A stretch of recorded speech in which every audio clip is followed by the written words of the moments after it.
Hello friends, देखिए board के exam ख़त्म हो चुके हैं और जो बच्चे 9th क्लास से अब 10th क्लास में आ गए हैं या फिर आने वाले हैं, उनके लिए ये साइंस की क्लास बहुत ही ज़्यादा महत्वपूर्ण होने वाली है।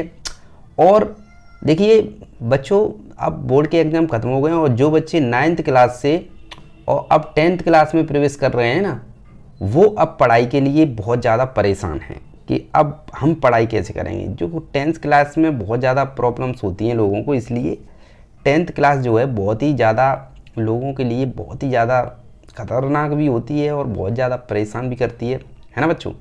तो इसलिए इस क्लास में मैं आपको 10th क्लास की साइंस के कुछ क्वेश्चन बताऊंगा जो आपके लिए बहुत ही ज़्यादा मोस्ट इम्पोर्टेंट क्वेश्चन हैं, ठीक है। तो इनको आप देखना, आपके लिए साइंस में बहुत ज़्यादा आपको हेल्प मिलेगी, ठीक है। तो चलिए इन क्वेश्चन को हम देख लेते हैं, आपके लिए बहुत महत्वपूर्ण साबित होने वाले हैं ये क्वेश्चन, ठीक है बच्चों। तो चलिए इस क्लास को हम साइंस की को शुरू करते हैं। देखिए सबसे पहला क्वेश्चन है हमारा, प्रकाश वर्ष किसका मात्रक है, ठीक है। प्रकाश वर्ष किसका मात्रक है? समय का मात्रक होता है क्या प्रकाश वर्ष, या फिर दूरी का होता है, वेग का होता है, ऊर्जा का होता है? जो प्रकाश वर्ष होता है वो किसका मात्रक होता है? तो देखिए प्रकाश वर्ष वो दूरी होती है, क्या दूरी होती है, जिसे प्रकाश एक वर्ष में तय करता है। कितने वर्ष में? एक वर्ष में तय करता है। यह समय का नहीं बल्कि दूरी का मात्रक होता है। किसका मात्रक होता है? दूरी का मात्रक होता है, ठीक है। प्रकाश वर्ष किसका मात्रक होता है? दूरी का मात्रक होता है, ठीक है। तो राइट आंसर हमारा बी आंसर हमारा सही हो जाएगा, ठीक है। अगला क्वेश्चन है हमारा साइंस का, मनुष्य की आंख में कौन सा लेंस पाया जाता है? देखिए बच्चों, मनुष्य की आंख में कौन सा लेंस पाया जाता है? तो देखिए अवतल लेंस पाया जाता है या उत्तल लेंस पाया जाता है, समतल या फिर सिलेंड्रिकल लेंस पाया जाता है। देखिए जो मनुष्य होता है उनकी जो आंख होती है उसमें देखिए उत्तल लेंस होता है, ठीक है। ध्यान रखना कौन सा लेंस होता है? उत्तल लेंस होता है, जो प्रकाश को अपवर्तित करता है। क्या करता है? प्रकाश जो होता है ना बच्चों, वो मतलब अपवर्तित करता है, ठीक है। अपवर्तित करके, और रेटिना जो होती है हमारी, रेटिना होती है ना, वो बूंदी बूंदी सी होती है ना बीच में, जो आंख के बीच में, उस पर छवि बनाता है। उस पर क्या बनाता है? छवि बनाता है। तो उससे क्या होता है? छवि जब बनाता है तो उससे क्या होता है? हमें दिखता है। तो मनुष्य की आंख में कौन सा लेंस पाया जाता है? मनुष्य की आंख में हमारा उत्तल लेंस पाया जाता है, ठीक है। उत्तल लेंस पाया जाता है, ध्यान रखना इसको।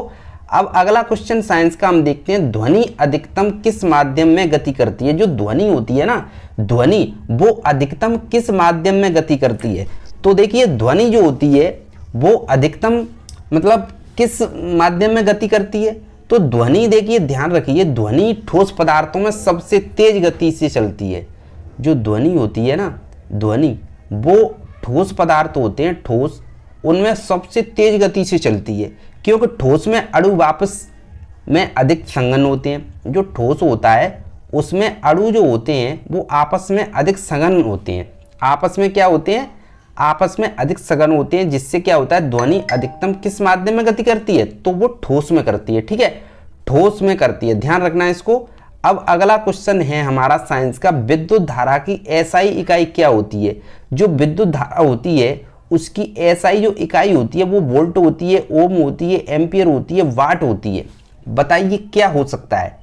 अगर आपको जानकारी हो, अगर 9th क्लास में पढ़ा हो आपने इसके बारे में, तो आप बता सकते हैं। देखिए जो एम्पियर होते हैं ना, तो एसआई का जो मात्रक होता है वो एम्पियर होता है। क्यों होता है? इसको देखिए क्यों होता है? विद्युत धारा का मात्रक एम्पियर होता है, ध्यान रखना। जो विद्युत धारा होती है ना उसका मात्रक हमेशा एम्पियर होता है, और इसे हम ए से प्रदर्शित करते हैं, जिससे विद्युत प्रवाह की मात्रा को मापा जा सकता है। जिससे क्या होता है? विद्युत प्रवाह की मात्रा को मापते हैं। तो राइट आंसर क्या हो जाएगा? एम्पियर हो जाएगा, ठीक है। विद्युत धारा का एसआई मात्रक क्या होता है? एम्पियर होता है। अगला क्वेश्चन है हमारा, कौन सा ग्रह लाल ग्रह के नाम से? अब बताइए, देखिए कौन सा ग्रह होता है ना हमारे जो मंडल में कौन सा ग्रह होता है? तो वो लाल ग्रह होता है। बताइए, अगर आपको जो जानकारी हो इसकी 9th क्लास में आपने पढ़ा हो, तो जो कौन सा ग्रह है वो लाल ग्रह के नाम से जाना जाता है। तो देखिए जो मंगल ग्रह होता है ना, मंगल ग्रह की सतह आयरन ऑक्साइड यानी कि लौ ऑक्साइड, क्या बोलते हैं उसे? हम लौ ऑक्साइड भी बोलते हैं। लौ ऑक्साइड की उपस्थिति के कारण ये लाल दिखता है। कैसा दिखता है? लाल दिखता है। ठीक है, तो कौन सा ग्रह लाल ग्रह के नाम से जाना जाता है? तो वो मंगल ग्रह जाना जाता है। ठीक है, राइट आंसर हमारा सी आंसर सही हो जाएगा। अगला क्वेश्चन है, किसी वस्तु का जड़त्व किस पर निर्भर करता है? कौन सी वस्तु है जिसका जड़त्व होता है ना, वो किस पर निर्भर करता है? द्रव्यमान पर करता है, वेग पर करता है, आयतन पर करता है, या फिर हमारा घनत्व पर करता है? बताइए क्या हो सकता है? इसका राइट आंसर बता सकते हो आप, कौन सा होगा? देखिए, किसी वस्तु का जड़त्व, ये कोई भी वस्तु है उसका जड़त्व, तो देखिए जड़त्व किसी वस्तु के द्रव्यमान पर निर्भर करता है। किस पर निर्भर करता है? द्रव्यमान पर निर्भर करता है। अर्थात भारी वस्तु की गति बदलना कठिन होता है। जो भारी वस्तु होती है ना, उसकी गति को बदलना कठिन होता है, कठिन होता है, ध्यान रखना इसको, कठिन होता है। तो किसी वस्तु का जड़त्व किस पर निर्भर करता है? तो वो द्रव्यमान पर करता है बच्चों, द्रव्यमान पर। ठीक है, तो राइट आंसर क्या हो जाएगा? ए आंसर हमारा सही हो जाएगा। अम्लीय विलयन में कौन सा आयन अधिक मात्रा में पाया जाता है? जो अम्लीय विलयन होता है ना, उसमें जो कौन सा आयन होता है ना, वो अधिक मात्रा में पाया जाता है। तो देखिए, अम्लीय विलयन जो होता है, अम्लीय विलयन में हाइड्रोजन जो होता है ना, वो सांद्रता, हाइड्रोजन आयन की सांद्रता अधिक होती है। ठीक है, जो अम्लीय विलयन होता है उसमें जो हाइड्रोजन होता है ना, हाइड्रोजन, उसकी सांद्रता अधिक होती है। क्या होती है?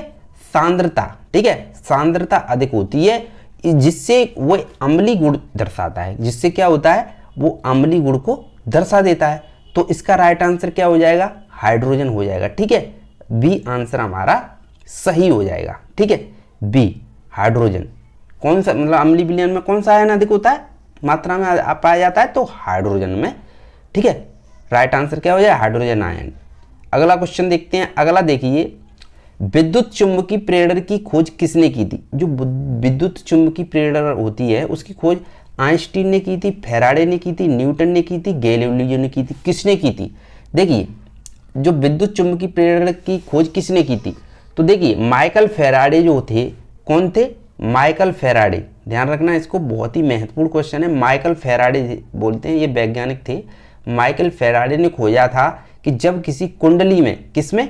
कुंडली में चुंबकीय क्षेत्र बदला जाता है तो उसमें विद्युत धारा उत्पन्न होती है। जो चुंबकीय क्षेत्र होता है, क्षेत्र बदलते हैं तो उसमें क्या होता है? कोई कुंडली है, वो कुंडली, उसमें मतलब चुंबकीय क्षेत्र बदलते हैं तो उसमें विद्युत धारा उत्पन्न होती है। तो ये किसका मतलब खोज थी? वो फैराडे की थी। तो राइट आंसर क्या हो जाएगा? फैराडे ही हो जाएगा। बी आंसर सही हो जाएगा हमारा। अगला क्वेश्चन है, पौधों में प्रकाश संश्लेषण की क्रिया कहाँ पर होती है? जो पौधे होते हैं ना, उसमें प्रकाश संश्लेषण की क्रिया कहाँ होती है? जड़ों में होती है क्या?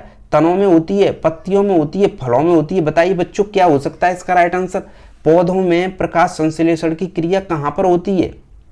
तो देखिए, पौधे जो होते हैं उनमें प्रकाश संश्लेषण की क्रिया जो होती है वो होती है हमारी पत्तियों में। अब पत्तियों में कैसे होती है? पत्तियां जो होती हैं वो उपस्थित, पत्तियों में जो उपस्थित क्लोरोफिल होती है ना, क्लोरोफिल गैस, ध्यान रखना, क्लोरोफिल गैस बोलते हैं इसको। ठीक है, क्लोरोफिल गैस होती है, वो सूर्य के प्रकाश की सहायता से प्रकाश संश्लेषण की प्रक्रिया करता है। जो सूर्य की सहायता से, सूर्य की जो किरणें होती हैं उसके प्रकाश की सहायता से प्रकाश संश्लेषण होता है। क्या होता है? प्रकाश संश्लेषण। आपने पढ़ा भी होगा 9th क्लास में, प्रकाश संश्लेषण होता है। ठीक है, तो संश्लेषण की क्रिया करता है, उससे क्या होता है? पौधों में प्रकाश संश्लेषण की क्रिया होती है उस तरीके से। ठीक है, प्रकाश संश्लेषण करता है, उससे भोजन बनाते हैं। ठीक है, तो वो पत्तियां करती हैं। तो राइट आंसर क्या हो जाएगा? पत्तियां हो जाएगा। ठीक है, सी आंसर हमारा सही हो जाएगा। अगला क्वेश्चन है, ओजोन परत मुख्य रूप से किस गैस से बनी होती है? जो ओजोन परत होती है ना, वो ऑक्सीजन से बनी होती है, ओजोन या फिर नाइट्रोजन, कार्बन डाइऑक्साइड। देखिए, जो ओजोन परत होती है ना, ओजोन परत वो मुख्य रूप से जो बनी होती है वो ओजोन से ही बनी होती है। अब वो कैसे बनी होती है ओजोन से? देखिए, ओजोन परत मुख्य रूप से ओजोन, ठीक है, O3 गैस से बनी होती है। O3 गैस होती है ना, उससे बनी होती है। अब जो सूर्य की हानिकारक पराबैंगनी किरणों से रक्षा करती है, जो सूर्य की हानिकारक किरणें होती है ना, उसकी जो पराबैंगनी किरणें बोलती हैं, पराबैंगनी किरणें होती हैं, उनसे हमारी रक्षा करती है। क्या करती है? O3 gas. ठीक है, जो ओजोन से बनी होती है। ठीक है, ओजोन परत किससे बनी होती है? ओजोन से बनी होती है। तो इसका राइट आंसर क्या हो जाएगा? ओजोन ही हो जाएगा। ठीक है, बी आंसर हमारा सही हो जाएगा। अगला क्वेश्चन है, साइंस का अगला क्वेश्चन है, धातुओं में विद्युत का सुचालक कौन है? जो धातु होती हैं उसमें विद्युत का जो सुचालक होता है वो क्या है? प्लास्टिक है, तांबा है, कांच है, रबड़ है। देखिए जो धातु होती है ना, क्या हो सकता है बताइए, अगर आपको आता है तो बताइए, धातुओं में विद्युत का सुचालक कौन है? तो देखिए धातुओं में जो विद्युत का सबसे ज़्यादा सुचालक है ना, वो तांबा है। तांबा कैसे है? देखिए तांबा जो होता है वो मतलब विद्युत का सुचालक होता है, ठीक है, जिससे बिजली आसानी से प्रभावित होती है। आपने देखा होगा जो तांबे के तार होते हैं उसमें बिजली बहुत ज़्यादा अच्छी तरीके से प्रभावित होती है, ठीक है, और ना उनमें जल्दी उनमें वो आती है करंट मतलब काई वगैरह आती है, उससे एकदम अच्छी कार्बन नहीं पकड़ता है तांबा, ठीक है। तो तांबे की जो तार होता है ना वो महंगा आता है इसलिए, ठीक है, वो अच्छा भी होता है। धातुओं में विद्युत का सुचालक क्या है? तो वो विद्युत का सुचालक होता है तांबा, ठीक है। बिजली अच्छी तरीके से प्रभावित होती है उसमें तांबे में। तो राइट आंसर बी आंसर हमारा सही हो जाएगा। साइंस का 12वां क्वेश्चन है, दूध को दही में बदलने के लिए कौन सा बैक्टीरिया उत्तरदायी होता है? जो हम दूध जमाते हैं और वो दही बन जाता है, वो उसमें कौन सा बैक्टीरिया होता है? ई कोलाई होता है, लैक्टोबैसिलस होता है, साल्मोनेला होता है, स्ट्रेप्टोकोकस फोकस होता है, क्या होता है? तो देखिए दूध को दही में बदलने के लिए कौन सा बैक्टीरिया उत्तरदायी होता है? तो दूध को जो दही में बदलते हैं उसमें लैक्टोबैसिलस बैक्टीरिया दूध में मौजूद लैक्टोबैसिलस होता है। लैक्टोबैसिलस जो होता है ना, लैक्टोबैसिलस बैक्टीरिया होता है, एक बैक्टीरिया होता है जो दूध में मौजूद लैक्टोज को लैक्टिक एसिड में बदलता है, ठीक है। लैक्टिक एसिड, ध्यान रखना, लैक्टिक एसिड में बदलता है। किस में बदलता है? लैक्टिक एसिड में बदलता है, ठीक है, लैक्टिक एसिड में बदलता है, जिससे बदलता है और बदलकर क्या बनाता है? दही बनाता है, ठीक है, दही बनाता है, दही, ठीक है। तो ये क्या हो जाएगा इसका राइट आंसर? इसका राइट आंसर हमारा लैक्टोबैसिलस हो जाएगा, ठीक है। दही में बदलने के लिए कौन सा बैक्टीरिया होता है? वो लैक्टोबैसिलस होता है। राइट आंसर बी हो जाएगा। अगला क्वेश्चन है, अगला देखिए साइंस का 13वां क्वेश्चन है हमारा, दाब प्रेशर की एसआई इकाई क्या होती है? जो दाब होता है इसकी प्रेशर की एसआई इकाई क्या होती है? जूल होती है, न्यूटन होती है, पास्कल होती है, वाट होती है। तो देखिए दाब जो होता है, दाब प्रेशर, उसका एसआई मात्रक क्या होता है? तो वो होता है हमारा क्या होता है? पास्कल होता है, ठीक है, पास्कल होता है, ध्यान रखना पास्कल। अब पास्कल क्यों होता है? दाब की मानक इकाई पास्कल होती है, जिसको हम पी ए से प्रदर्शित करते हैं, ठीक है। दाब जो होता है ना, कि दाब उसकी इकाई पास्कल होती है, जिसे न्यूटन प्रति वर्ग मीटर भी कहते हैं, ठीक है।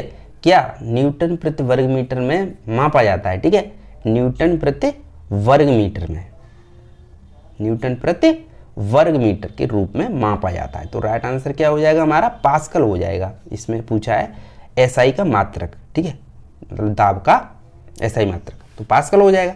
अगला क्वेश्चन है साइंस का 14वां क्वेश्चन, देखते हैं, रक्त का लाल रंग किसके कारण होता है? जो रक्त होता है ना उसका लाल रंग किसके कारण होता है बच्चों? क्लोरोफिल के कारण होता है, हीमोग्लोबिन के, ग्लूकोज के, प्लाज्मा के। तो देखिए रक्त का जो हमारी रक्त का जो लाल रंग होता है ना, वो हीमोग्लोबिन एक प्रोटीन होता है। क्या होता है? हीमोग्लोबिन होता है ना, वो एक प्रोटीन होता है, प्रोटीन होता है हमारे शरीर में, प्रोटीन जो रक्त में ऑक्सीजन का परिवहन करती है। क्या करती है? ऑक्सीजन का परिवहन करती है रक्त में, ठीक है, और इसे लाल रंग देता है। इससे क्या होता है? लाल रंग देता है, ठीक है। तो राइट आंसर क्या हो जाएगा? हीमोग्लोबिन हो जाएगा। बी आंसर हमारा सही हो जाएगा। अगला क्वेश्चन, सूर्य की ऊर्जा का मुख्य स्रोत क्या है? जो सूर्य होता है उसकी ऊर्जा का मुख्य स्रोत दहन, नाभ की संलयन, नाभ की विखंडन, रासायनिक अभिक्रिया। देखिए सूर्य की जो ऊर्जा होती है ना, उसका मुख्य स्रोत होता है हमारा सूर्य में हाइड्रोजन के नाभ की संलयन, ठीक है। सूर्य जो होता है उसमें हाइड्रोजन के नाभ की संलयन से हीलियम बनता है, जिससे ऊर्जा उत्पन्न होती है। तो इसका राइट आंसर सूर्य की ऊर्जा का मुख्य स्रोत क्या है? तो सूर्य की ऊर्जा का मुख्य स्रोत नाभ की संलयन होता है, ठीक है। बी आंसर हमारा सही हो जाएगा। अगला क्वेश्चन देखते हैं। अगला है, मनुष्य में पाचन क्रिया कहाँ शुरू होती है? आमाशय में, छोटी आंत में, मुख में, या फिर बड़ी आंत में? जो मनुष्य होता है उसकी पाचन क्रिया कहाँ पर शुरू होती है? तो देखिए मनुष्य में जो पाचन क्रिया होती है वो मुंह में लार, यानी कि जो मुंह में हमारी लार बनती है ना, मुंह में हमारी लार बनती है, सैलिवा बनता है, ठीक है, सैलिवा बनता है। तो सैलिवा बनता है, इससे सहायता से क्या होता है? भोजन का पाचन शुरू हो जाता है, ठीक है। जो सिलेवा बोलते हैं उसे सैलिवा बोलते हैं, ठीक है, सिलेवा बोलो, ठीक है, हिंदी में ये इसको हम मुंह में होता है लार बनती है, जिसे हम शिलेवा बोलते हैं। तो राइट आंसर क्या हो जाएगा, मुंह हो जाएगा, क्योंकि मनुष्य में पाचन क्रिया कहाँ से शुरू होती है, वो मुंह से ही होती है शुरुआत। ठीक है, सी आंसर हमारा सही हो जाएगा। अगला क्वेश्चन देखते हैं, पौधों में जल का परिवहन कौन करता है। जो पौधे होते हैं उसमें जल का परिवहन कौन करता है, फ्लोएम करता है, जाइलम करता है, क्लोरोफिल करता है, वायमार करता है। जो पौधे होते हैं इसमें जल का परिवहन देखिए जाइलम जो होता है वो करता है। जो तो जाइलम कैसे करता है, देखिए जाइलम कैसे करता है, जाइलम ऊतक पौधों की जड़ों से पत्तियों तक जल और खनिज लवण पहुंचाने का कार्य करता है। ठीक है, जो जाइलम होता है वो ऊतक पौधों की जड़ों से पत्तियों तक जल और खनिज लवण पहुंचाता है, इससे वो कार्य करता है। ठीक है, जाइलम। तो राइट आंसर जाइलम हो जाएगा। अगला क्वेश्चन है, कौन सा तत्व वायुमंडल में अधिक मात्रा में पाया जाता है, oxygen, nitrogen, carbon dioxide, hydrogen. तो इसको आप जानते होंगे, बता सकते हो इसको, कौन सा जो तत्व होता है वो वायुमंडल में अधिक मात्रा में होता है। तो देखिए जो सबसे ज़्यादा वायुमंडल में पाई जाने वाली गैस है वो नाइट्रोजन होती है। वायुमंडल में लगभग 78% नाइट्रोजन पाई जाती है। ठीक है, आपने ये बहुत ही महत्वपूर्ण है, आपने पढ़ा हो अगर तो, नहीं पढ़ा हो तो 10th क्लास के लिए बहुत ही मोस्ट इम्पोर्टेंट क्वेश्चन है ये। नाइट्रोजन जो होती है वायुमंडल में 78% पाई जाती है सबसे ज़्यादा गैस। ठीक है, तो ऑक्सीजन भी नहीं, नाइट्रोजन पाई जाती है। हमारी बी आंसर सही हो जाएगा। अगला क्वेश्चन देखिए, बैटरियों में कौन सा अम्ल उपयोग किया जाता है। जो बैटरी होती है ना उनमें कौन सा अम्ल उपयोग किया जाता है, हाइड्रोक्लोरिक अम्ल, सल्फ्यूरिक अम्ल, नाइट्रिक अम्ल या फिर एसिटिक अम्ल। जो बैटरियाँ होती हैं उनमें कौन सा अम्ल पाया जाता है, देखिए जो बैटरियाँ होती हैं उनमें सल्फ्यूरिक अम्ल पाया जाता है। ठीक है, सल्फ्यूरिक अम्ल पाया जाता है, बी आंसर सही हो जाएगा। जो बैटरियों में सल्फ्यूरिक अम्ल H2SO4, ठीक है, H2SO4 का उपयोग विद्युत रासायनिक अभिक्रियाओं के लिए किया जाता है। किसके लिए किया जाता है, विद्युत रासायनिक अभिक्रियाओं के लिए किया जाता है H2SO4। ठीक है, तो सल्फ्यूरिक अम्ल हो जाएगा। बैटरियों में कौन सा अम्ल उपयोग किया जाता है, तो सल्फ्यूरिक अम्ल उपयोग किया जाता है। ठीक है, अगला क्वेश्चन देखते हैं, हड्डियों और दांतों को मजबूत बनाने के लिए कौन सा खनिज आवश्यक होता है। जो हड्डियां होती हैं और हमारे दांत होते हैं इनको मजबूत बनाने के लिए लोहा, कैल्शियम, सोडियम, जिंक। बताइए कौन सा आंसर सही हो जाएगा। देखिए हड्डियों और दांतों को मजबूत बनाने के लिए हमारा जो कैल्शियम होता है ना, कैल्शियम हमारी हड्डियों को भी मजबूत बनाता है, और कैल्शियम हमारी हड्डियों को भी मजबूत बनाता है और हमारे दांतों को भी मजबूत बनाता है। ये दोनों चीज़ों को मजबूत बनाने का काम करता है कैल्शियम। ठीक है, कैल्शियम, ध्यान रखना इस बात को, बहुत ही महत्वपूर्ण क्वेश्चन है। तो ये आपका जो कैल्शियम होता है वो बनाता है। ठीक है, राइट आंसर क्या हो जाएगा, कैल्शियम हो जाएगा, बी आंसर हमारा सही हो जाएगा। तो ये थे आपके 9th के बच्चों के लिए जो 10th क्लास में आए हैं, उनके लिए बहुत ही महत्वपूर्ण क्लास है साइंस की। ठीक है, और इसको जरूर देख लेना, ये आपके 10th क्लास के लिए बहुत ही महत्वपूर्ण क्लास है। और जो बच्चे नए हैं वो चैनल को सब्सक्राइब कर लेना, क्योंकि यहाँ पर मैं आपको बहुत ही महत्वपूर्ण एजुकेशन से संबंधित क्लास देता हूँ। ठीक है, 10th क्लास हो, 11 हो, 12 हो। ठीक है, तो इसलिए चैनल को सब्सक्राइब कर लेना। मिलते हैं अगले वीडियो में, तब तक के लिए जय हिंद।